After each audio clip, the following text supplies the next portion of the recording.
The Department of Justice today filed a lawsuit in a U.S. District Court in Orange County. Our ABC 7 News reporter Tim Johns has been following the story and is in the newsroom with more on this. Tim?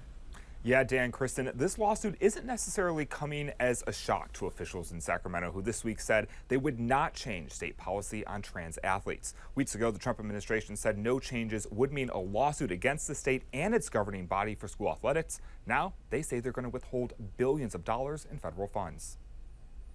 In the lawsuit, the DOJ accuses the state of violating Title IX, a civil rights law that prohibits sex discrimination in any program that receives federal funds, a claim that some Republicans, including State Assembly member Kate Sanchez, believe is true. Sanchez says she blames state leaders for the lawsuit being filed and says ordinary Californians are the ones who stand to lose the most if money is cut off. That could affect all types of schools, all types of children. I mean, we're talking about millions of children, right, that need access to schools and resources of which could be withheld. Sanchez tells me the number of transgender student athletes in the state is very small. She thinks the governor and Sacramento leaders should instead focus their attention on other issues. The majority of Californians just want to be able to pay a roof over their head, put foods on their table, and be able to have a nice, comfortable, safe life. Governor Newsom was quick to reply to news of the lawsuit. On social media, Newsom pointing out that he was not actually named in the complaint himself, saying, "The California Department of Education and CIF are both independent from the Newsom administration, and they are following existing state law that was specifically designed to protect transgender people." Maria Virai is a board member for the Cal State East Bay Center for Sport and Social Justice. She tells me many schools are likely in violation of Title IX to some degree.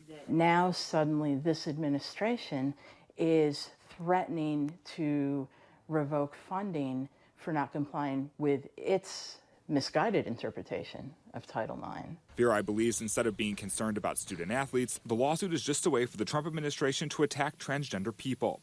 She says at this point in time, she's not worried about its potential legal ramifications so much as its impact on a marginalized community. The administration seems to want to use this piece of legislation that has done so much good to exclude those who it deems problematic.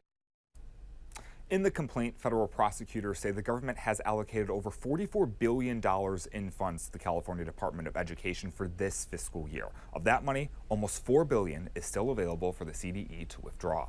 I'm live in the newsroom. Tim Johns, ABC 7 News.